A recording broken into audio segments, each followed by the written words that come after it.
welcome to the Great Detectives of Old Time Radio. From Boise, Idaho, this is your host, Adam Graham. If you have a comment, email it to me, box13@greatdetectives.net. Follow us on Twitter at Radio Detectives, and check us out on Instagram, instagram.com/Great Detectives. Today's program is brought to you in part by the financial support of our listeners. You can support the show on a one-time basis, support.greatdetectives.net, and also become one of our ongoing Patreon supporters at patreon.greatdetectives.net for as little as $2 per month. Well, let's get into this week's episode of Sam Spade. The original air date, November the 5th of 1947, and the title is The Bow Window Keeper. The Adventures of Sam Spade, Detective. Brought to you by Wild Root Cream Oil Hair Tonic, the non-alcoholic hair tonic that contains lanolin. Wild Root Cream Oil. Again and again, the choice of men who put good grooming first.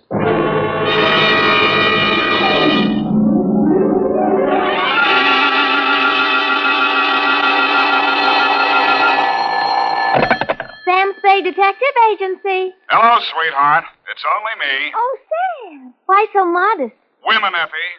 Age cannot weather nor custom stale their infinite variety. Huh? Against their incalculable wiles, mere man is a leaf in the wind. Oh, Sam, do you really... Oh.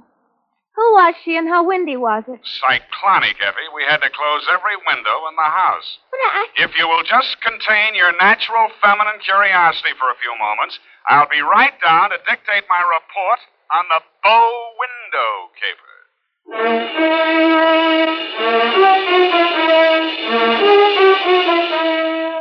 Dashiell Hammett, America's leading detective fiction writer and creator of Sam Spade, the hard-boiled private eye, and William Spear, radio's outstanding producer-director of mystery and crime drama, join their talents to make your hair stand on end with the adventures of Sam Spade. Presented by the makers of Wild Root Cream Oil for the hair. To every man who says, I don't use a hair tonic or I don't believe in a hair tonic, I say this. Decide for yourself. But don't decide until you've tried Wild Root Cream Oil, the entirely different hair tonic. There's not a drop of alcohol in Wild Root Cream Oil, and it contains soothing lanolin. What's more, it grooms your hair the right way, neatly and naturally. So get the big economy-size bottle and the handy new tube at your drug or toilet goods counter. Wild Root Cream Oil Hair Tonic. Again and again, the choice of men who put good grooming first. And now, with Howard Duff starring as Spade, Wild Root brings to the air the greatest private detective of them all in The Adventures of Sam Spade.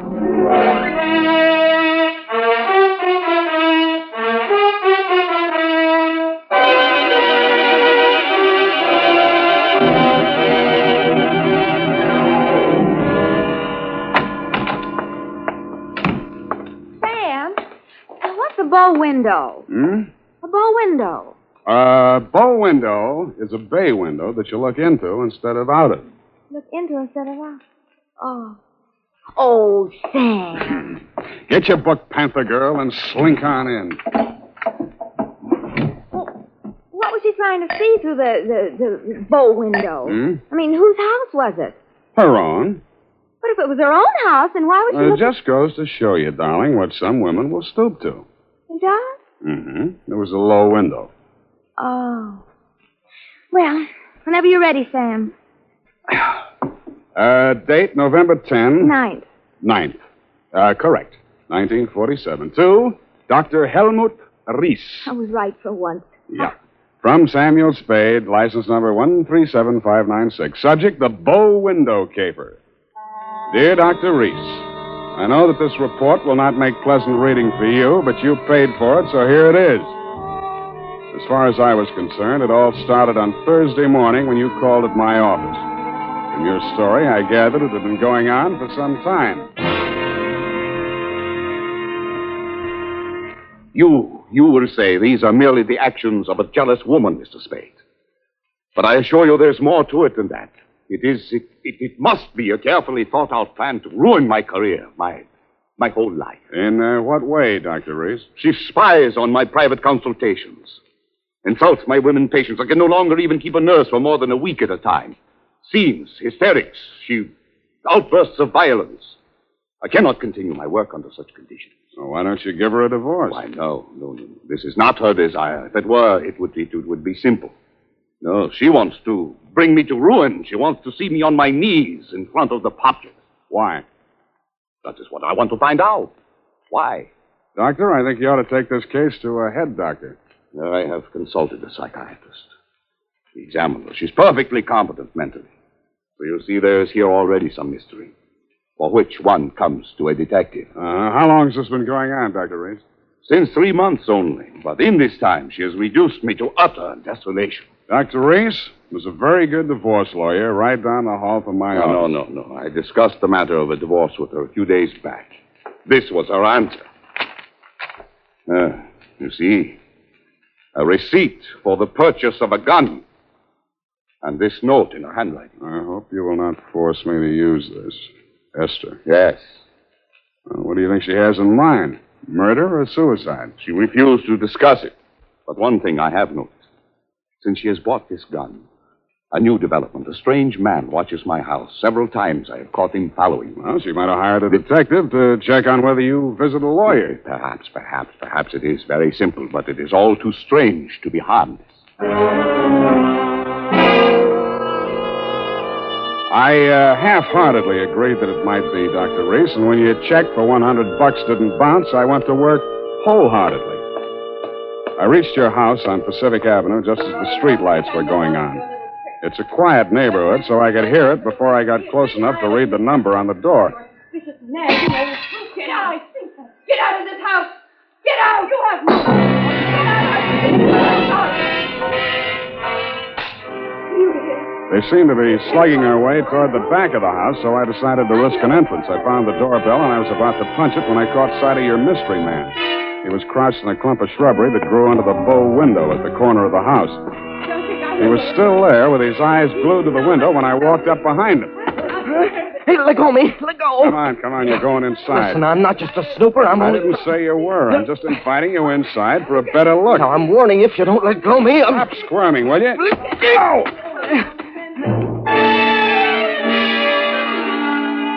The kick he landed on me wasn't according to the Wrestling Association's rules, but I let him get away with it, mainly because I couldn't move for 3 or 4 minutes, and by that time he disappeared down the street. When I recovered my faculties and staggered back to the door, I didn't bother ringing the bell. I just walked in.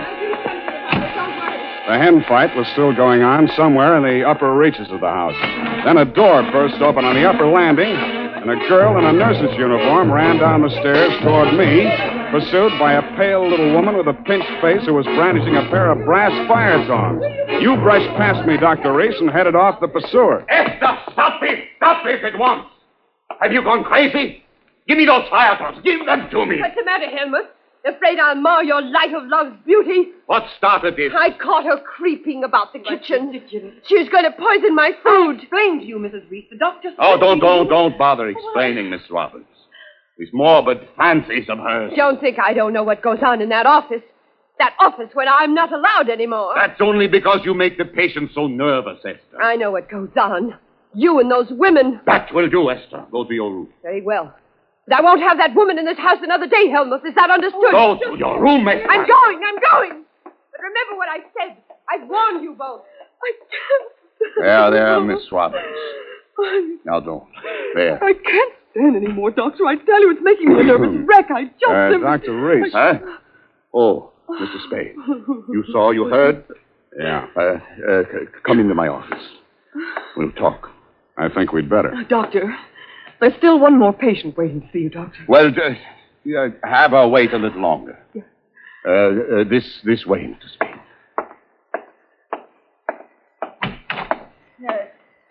How much longer? Well, the doctor will see you just as soon as he possibly can. Have you been feeling any better, Mrs. Campbell? Sit down, Mr. Spade. Thanks, but I can say what I have to say standing. Your wife's a very tragic woman, Doctor. I wish I could help her. I wish I could help you, too, but I can't. You heard her threat against Miss Robbins. Was that a joke? There's nothing funny about jealousy. But there is this man who watches the house. And the gun she bought. I collared him outside just now. Oh, well, did you get him to talk? No, but I wouldn't worry about him if I were you. And about that gun. The Constitution says every citizen shall have the right to bear arms. Even Parnell Thomas can't do it. Mr. Spade, I've not yet told you all. If I... Oh, Doctor, I'm sorry Yes. to interrupt, but this patient, she's been waiting for more than an hour. Well, who is she? Mrs. Kavanaugh. Kavanaugh. Kavanaugh, who? Well, has she been here before? Of course, last week. Here's her card. Oh, yes. I'd better get it over. Send her in. Yes, Doctor. And Doctor, I'm resigning. I'll finish the day, of course, and then I'm through. I'm sorry. Yes, well. Very well, Miss Robbins. I can't say that I blame you. Good luck. Goodbye, Doctor. Well, I'll be going along myself now, Doctor. No. You must hear me out, Mr. Spade. I've not yet told all. If you'll just wait until I have seen this patient, please, Mr. Spade, please. Okay, I'll wait outside. Oh, I beg your pardon. I beg yours. Come on in, Mrs. Hunt. So, you're leaving the doctor's employ, nurse? I am. Well, Mr. Spade, how does it look from the grandstand? Messy? Mm-hmm. You don't mind if I finish cleaning out his desk? Go right ahead. Thank you. What's the matter with Esther, anyway? I could sum the whole thing up in a single 5-letter word, shall I? You have. Are you going to walk out on him? Aren't you? Yes, I am. Oh, but Esther isn't jealous of your type, if you don't mind my mentioning it. I feel heartened to think that you noticed I was different. Oh, I did, Mr. Spade. I really did. You don't seem particularly nursey to me, either. I'm not. My, you have a fast pulse, Mr. Spade. Yes, I've been feeling very weak the last few minutes. I need care. Oh, you don't eat enough apples, Mr. Spade. Well, I guess I finished. Oh, there's that old contract. I wonder... Mr. Spade, will you tell the doctor I've left and thank him for me again? Aren't you going to see him before you go? No, I'm not. He'd only begged me to stay, and it's simply out of the question. Oh, the poor guy. I just don't know what I'd do if I were in his place. For you, Mr. Spade.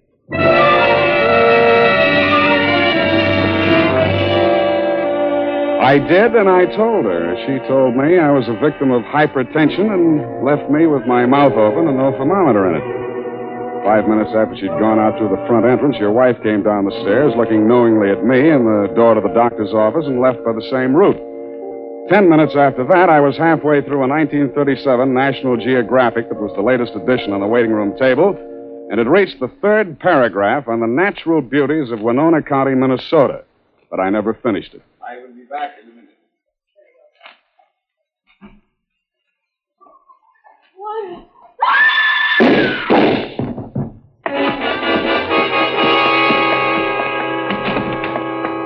The first thing I saw when I entered the room was Mrs. Kavanaugh, your patient. Why did he do it? You, doctor, were standing over her, nervously twitching off the rubber glove from your right hand. You tested her throat for pulse, then listened through a stethoscope. It was purely a formality. One of the .38 caliber slugs had entered the right temple. The other had torn through the base of the skull. How did it happen? I don't know. I had completed the examination and walked over there to put my instruments away. When I turned back, she had a gun in her hand. Before I could stop her, she pulled the trigger. Suicide, of course. Why? Well, I just told her the truth, that there was nothing I or any other doctor could do for her. That she had perhaps a month, perhaps less. She had suffered great pain, of course, for some time. Uh-huh. You saw her shoot herself, you say? Yes. The gun, she took it out of my desk drawer. I'd removed it from my wife's room earlier today. I see. Well, doctor, this is the neatest suicide I ever saw.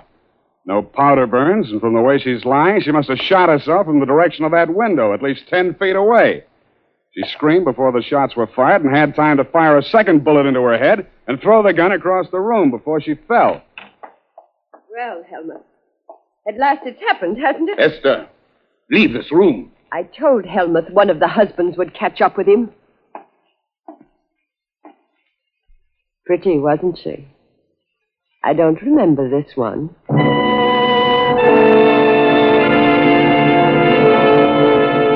The expression on your face might have been horror or fear or both, Dr. Reese. But your wife was smiling. When my eyes left her face, I noticed a leaf clinging to the hem of her coat. It might have come from the shrub that grew up against the house. And her shoes were splotched with mud that could have and probably did come from the cultivated flower bed just outside the bow window.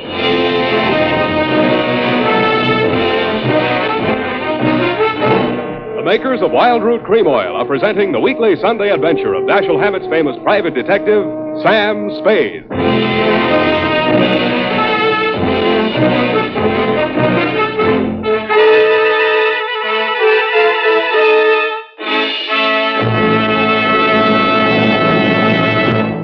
Now, here's important news on good grooming.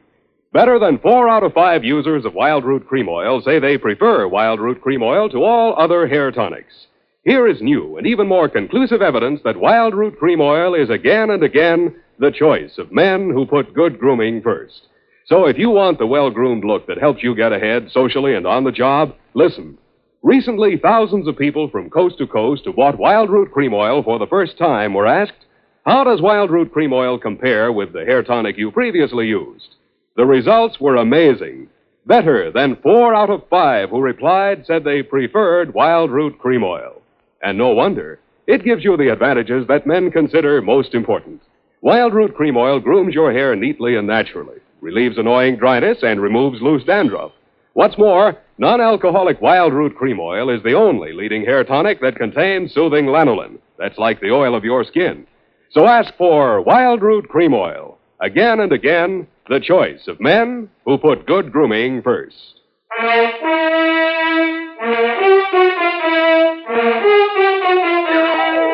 And now, back to the bow window caper. Tonight's adventure with Sam Spade.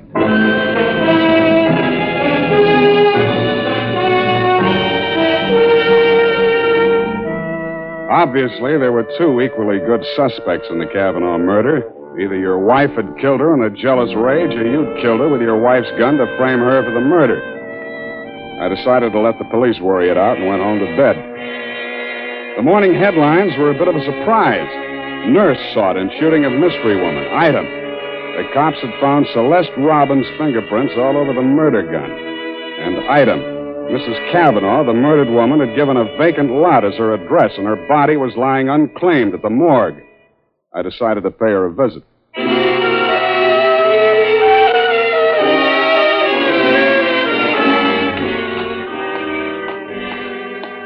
Maxie, hey, Maxie. What? Oh, Sam.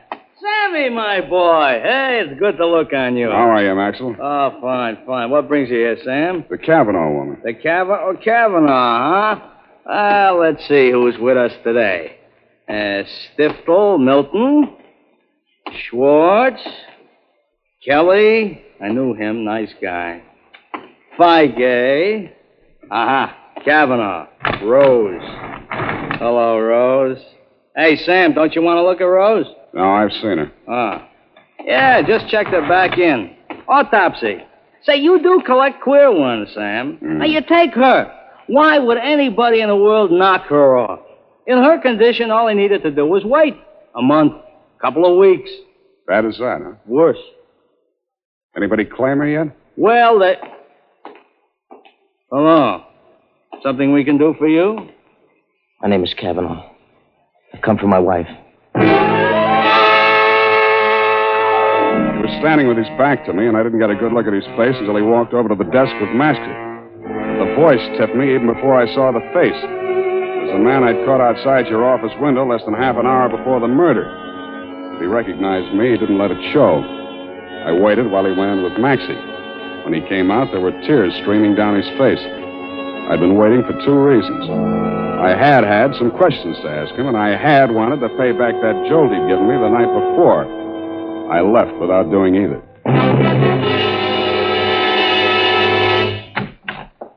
Oh, hello, Sam. Oh, sweetheart. Any calls? Lieutenant Dundee of Homicide, Yeah. Dr. Reese, Mm-hmm. and there's a girl waiting inside.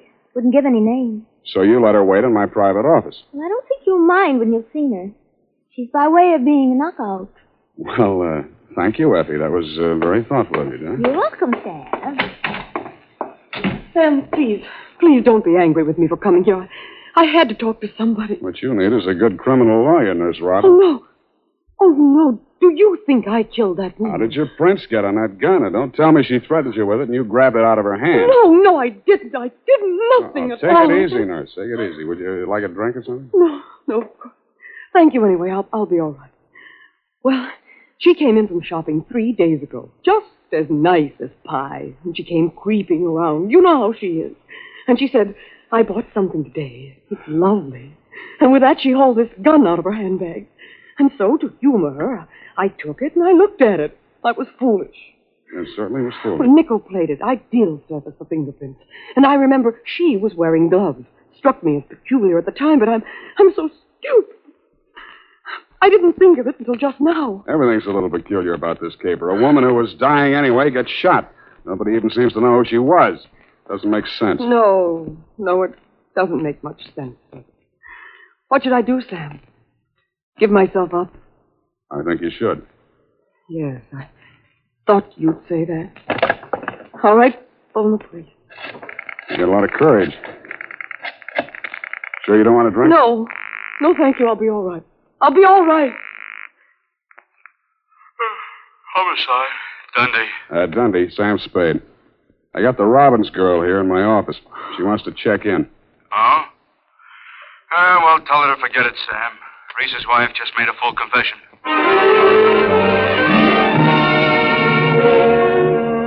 That tore it.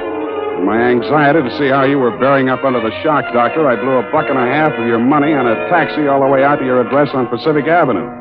To my astonishment, you were wearing a look of real distress. I don't understand it, Mr. Spade. This confessing, it's not like her. It's all too strange to be harmless. Dr. Reed, I'd like to talk to you alone. Do you mind, Mr. Spade? Go right ahead.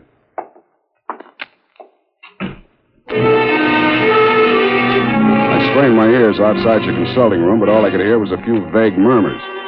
Then, for no good reason, I decided to have a look at your wife's bedroom upstairs. The cops had been there before me, so I didn't expect to find much, and I didn't.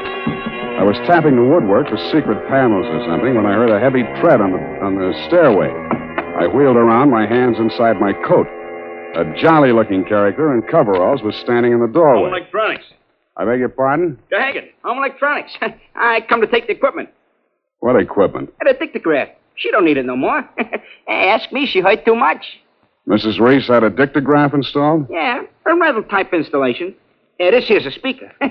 My own design. Looks like a portable radio, don't it? Yeah, where's the other end? Where's the microphone? It's in the doc's private office.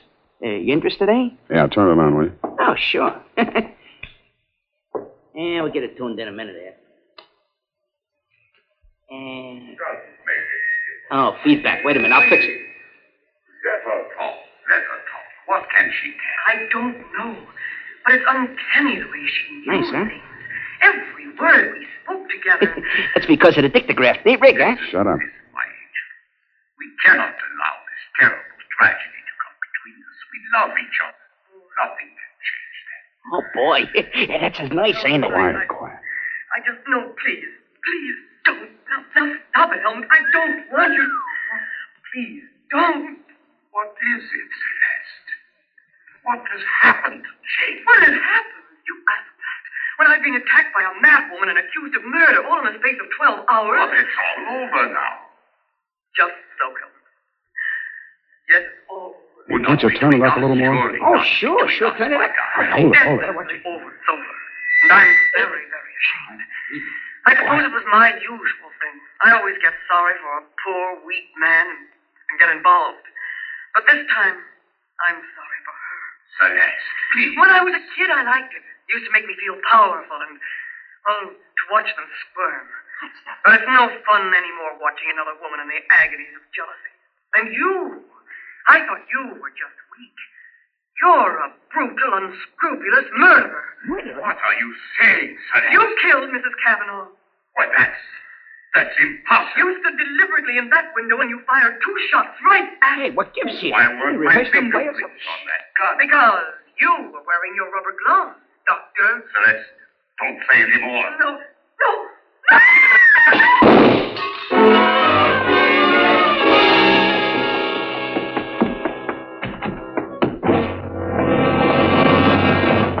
Here, help me. Help me get his shirt off, Mr. Spade. He's been shot. Who shot him, you? Through the window, the same man, the one who watched the house. Hold this tourniquet tight, please. It's nothing. A flesh wound. His aim was bad. Yeah, too bad. Kavanaugh, you still out there? You got nothing to worry about. He's still alive. I missed him. Give me a hand. Come on. That's it. I missed him. That was lucky.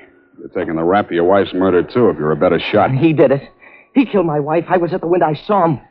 What I don't understand is why his wife confessed. She loves him, Mr. Kavanaugh. You should understand that. I guess that's what happens to love when it gets crossed up. Why didn't you tell the police what you saw? They'd have hung it on me. She was a stranger to everyone else. I'd been quarreling with her, suspicious, acting like a maniac. She never told me. She must have been going to one doctor after another, trying to find one that would give her one ray of hope. In pain all the time, too, and never letting on. Never. Even after that first visit she made to Reese's office, I didn't tumble. I thought she was meeting him on the sly. And I followed her both times. That last time I carried a gun. I might have killed her if what I suspected had been true. I'm very sorry, Mr. Kavanaugh. I didn't realize. You're pretty late with your regrets, Doctor. I don't quite figure either. Maybe the prison psychiatrist can. Dundee homicide. Dundee, tear up Mrs. Reese's confession. Come on over and get the doctor. Dr. Reese? Yeah. By the way, he accidentally shot himself in the arm. Isn't that right, Doctor? What? Oh, yes. Accident. Why didn't she tell me? Why didn't she tell me? I don't know, Kavanaugh. Women. Sometimes they make too much sense, or we don't make enough, or maybe we're all crazy.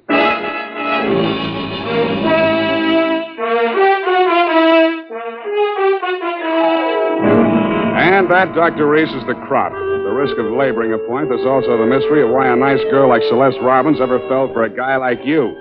You'll have plenty of free time to think it over between now and the trial. If you find the answer, drop me a line. Period, and a report. You know, Sam, that's Celeste. I like her. I wish we could do something for her. Well, I've already thought of that, Evie. Oh? What are you going to do, Sam? Write that up, sweetheart, and I'll write you a happy ending. Here's how you can find out whether the hair tonic you're using today is giving you what you ought to get in good grooming. Ask yourself, does my present hair tonic groom my hair neatly and naturally, or does it leave my hair sticky or greasy?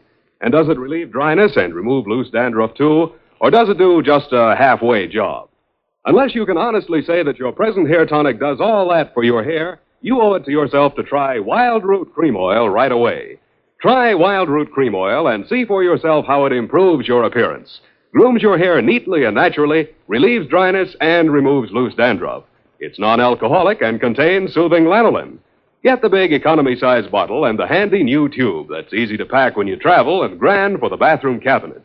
Don't delay. Get it today. Wild Root Cream Oil Hair Tonic. Again and again, the choice of men who put good grooming first. Oh, here's the report, Sam. You want to read it over? I do not. File it under F for forget. About that poor Celeste, Sam. Oh, yeah. Well, I made a date with Celeste to take her dancing tomorrow night. She needs cheering up, you know. Oh, what for? Well, you said she needed help. Well, that isn't exactly the kind of help I had in mind. Oh. I don't see why it's necessary Effie, to take... we must each of us give a particular kind of help each of us is particularly equipped to give. Very well. She wished to... She used to make over men just to get the other women jealous. That she did. Aren't other women silly to allow themselves to get jealous when they know just what she's up to? Idiotic. Just idiotic. Sure thing. And go home, Effie. I'm a lousy dancer. Oh, very well. Have fun, Sam. Good night, Sam. Good night, sweetheart.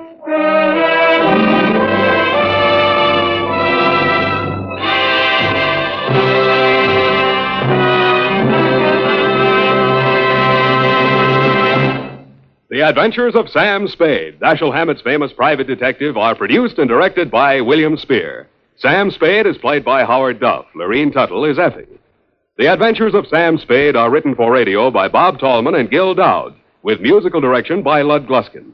This is Dick Joy, reminding you that next Sunday, author Dashiell Hammett and producer William Spear join forces for another adventure with Sam Spade, brought to you by Wild Root Cream Oil. Again and again, the choice of men who put good grooming first.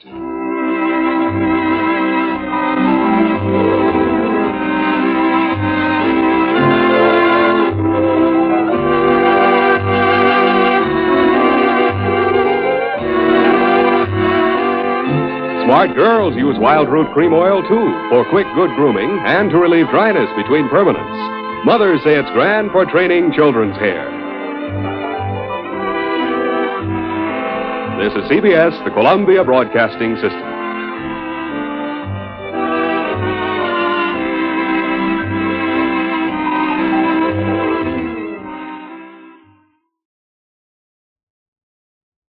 Welcome back. Well, it's really nice at this point to hear a complete network broadcast of Sam Spade. We've had so many weeks with AFRS programs and programs where it sounds like commercials have been edited out. So it's nice to hear the whole flow of it. We're only a few weeks away from most of the programs we'll play for the rest of the year being complete, but this was nice. I also really enjoyed this as a story. I thought that this hit all of the right marks. It's possible to go too far in one direction or another, but this one was really well balanced. You have a little bit of humor, but you also get to see Sam's compassion, his sense of justice, as well as some moments of professionalism.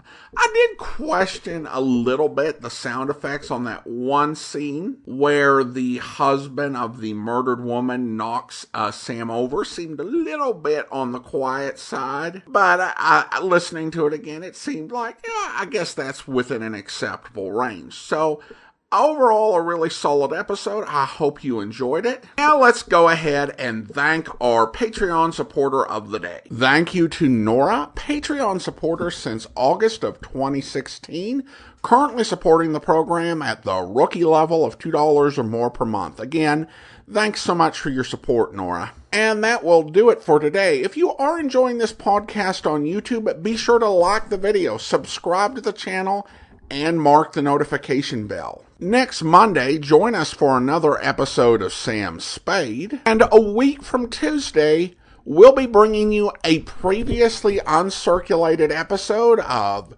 Sherlock Holmes. And we'll also be having a special contest that will be beginning with that episode. And that will be a week from Tuesday. But join us back here tomorrow for Mr. Chameleon, where... Are you Philip Adams? I'm Chameleon of the police. What? I knew something like this would happen if Molly and I stayed on in this accursed house. She called it her dream house. I had a premonition it was a murder house. What gave you that idea, Philip? I don't know. I just had it, that's all. Well, your wife met her death by a piece of cake that was poisoned.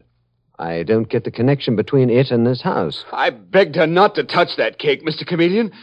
Oh, but she thought I was crazy. She thought I was crazy, too, when I told her there was something horrible about this house. I wanted to sell it, get out of it, never see it again. Now, try to calm down, Philip. Mr. Chameleon, can't you realize my wife is in the next room, murdered? And I am here to find her murderer. You never will, Mr. Chameleon. You never will. It's supernatural. There is nothing supernatural about a poisoned cake, Philip. Why did you beg your wife not to eat it? Because she didn't know where it came from, Mr. Chameleon.